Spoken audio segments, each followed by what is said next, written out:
Este trabalho tem como tema principal a cachumba e tem como seus integrantes eu, Tiago, a Vitória, o Gustavo Murilo e o Felipe Eduardo.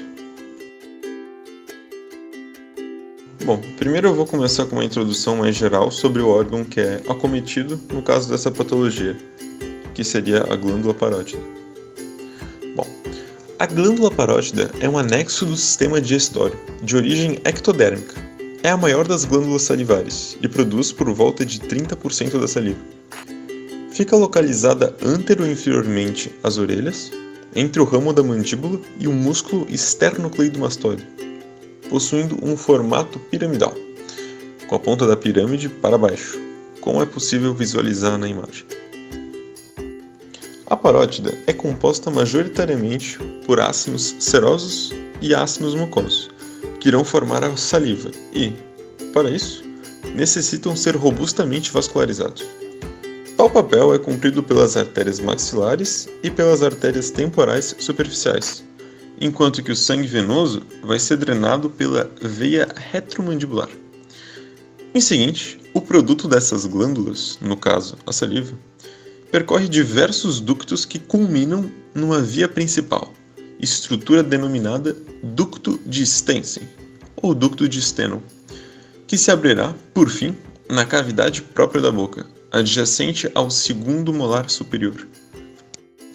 Histologicamente, tais ductos salivares são usualmente revestidos por epitélio cúbico simples, podendo, mais raramente, se tornar colunar ou até estratificado.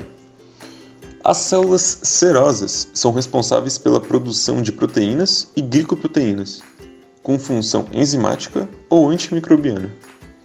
Pelo outro lado, as células mucosas produzem principalmente as mucinas, glicoproteínas que lubrificam e auxiliam na formação da barreira química contra antígenos. Ainda, vale destacar algumas das comuns patologias que acometem as glândulas parótidas. São elas: lesões de nervos, fístulas, cistos, tumores, que são, em 80% das vezes, benignos, a síndrome de Frey e, no nosso caso de interesse, infecções. Sobre infecções bacterianas, o patógeno mais comum é a Staphylococcus aureus, que apresenta em torno de 70% dos casos. Agora, sobre infecções virais, o caso de interesse é a família Paramyxovírus, que compõe um grupo de espécies causadores da cachumba. Paramyxovírus. Características e morfologia. Os paramyxovírus incluem os agentes mais importantes de infecções respiratórias de lactentes, crianças de pouca idade e adolescentes, bem como os agentes etiológicos de duas das doenças mais comuns da infância, cachumba e sarampo. Todos os membros da família Paramyxoviridae iniciam as infecções através das vias respiratórias. A morfologia do Paramyxoviridae assemelha-se à dos vírus da influenza. Entretanto, os paramyxovírus são maiores, 150 a 300 nanômetros de diâmetro, e muito mais pleomórficos. A capacidade de variar sua forma de acordo com o período de ciclo de vida reprodutivo é maior.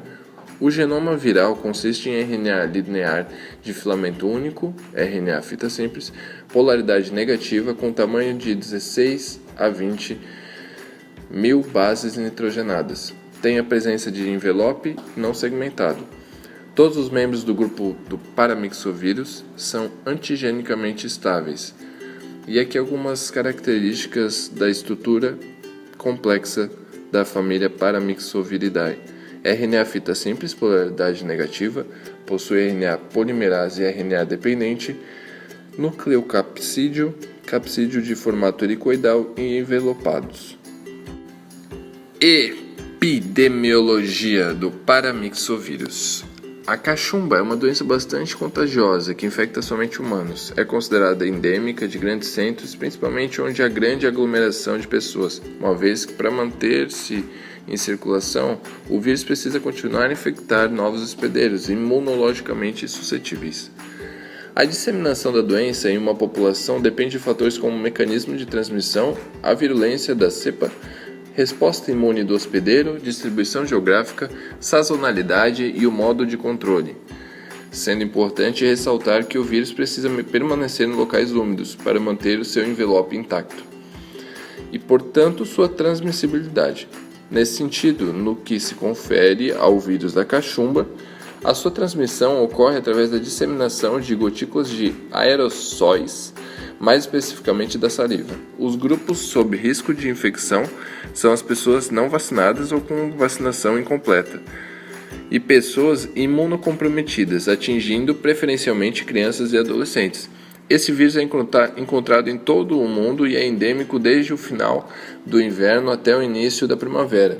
Essas estações são as de maior ocorrência para o surto, sendo que a vacinação ainda é o melhor método para o controle.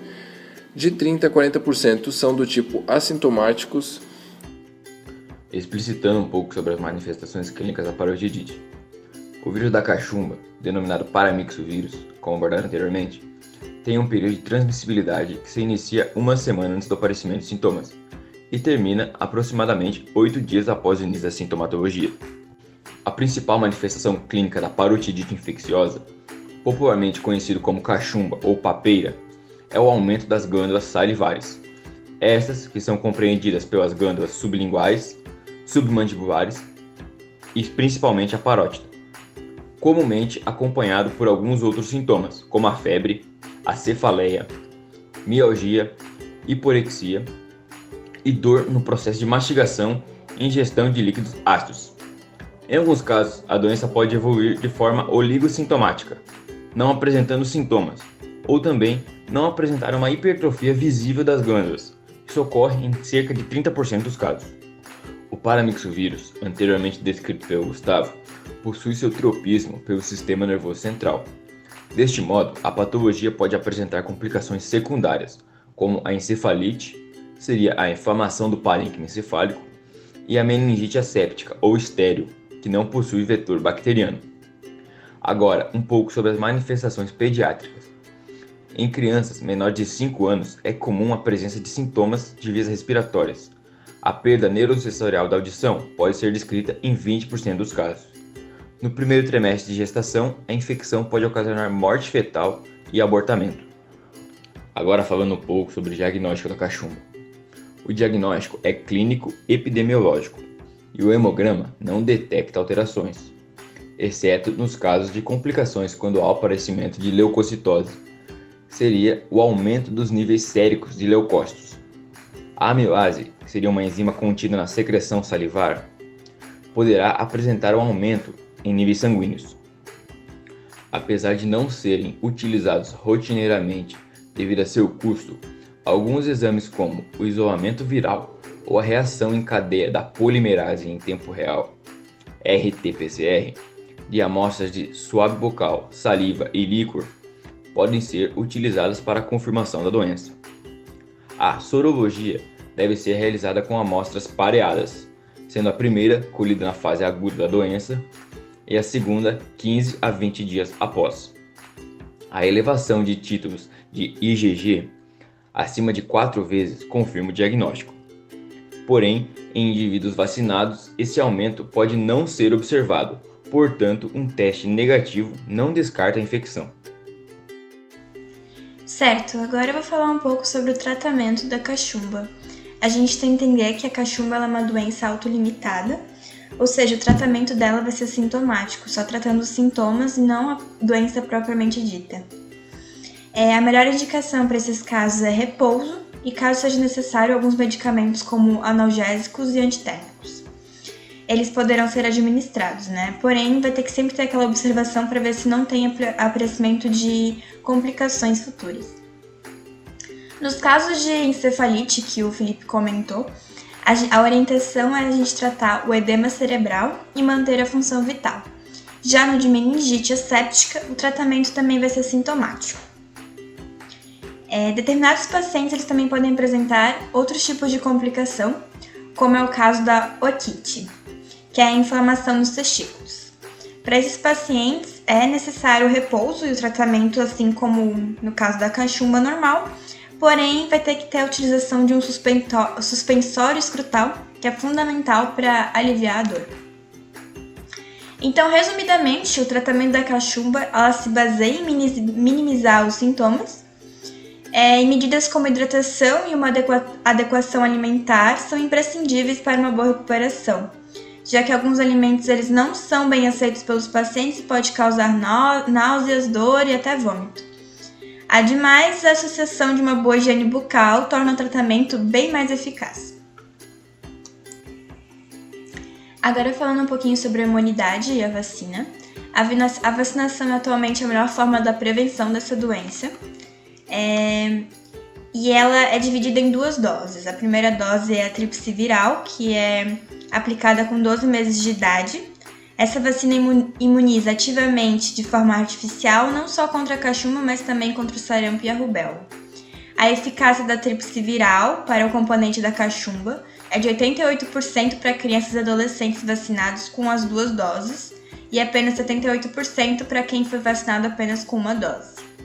A segunda dose é administrada aos 15 meses e é também conhecida como treta-viral, que oferece proteção às doenças já listadas e também à varicela. Adultos que não foram infectados pelos vírus da cachumba na infância ou na adolescência têm indicação de serem imunizados, com exceção das gestantes e dos imunodeprimidos graves.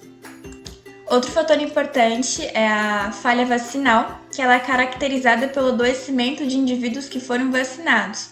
Tem 2 formas que ela pode ocorrer, que é a forma primária, que é no caso quando a gente tem a imunização com a primeira dose, mas ela não foi eficaz, como por exemplo a má conservação dessa vacina. Ou de forma secundária, que é pela redução da imunidade ao longo dos anos. E para finalizar, o que se diz respeito à produção da vacina, esta é como principal ingrediente ativo. É uma fração do vírus vivo atenuado, a cepa HIT 4385, derivada da cepa Geriulin. Durante seu processo de fabricação, há a produção de substratos celulares e células diploides. Os bucs, que são os concentrados virais monovalentes de cachumba, são misturados juntamente com volumes apropriados de excipientes e estabilizadores.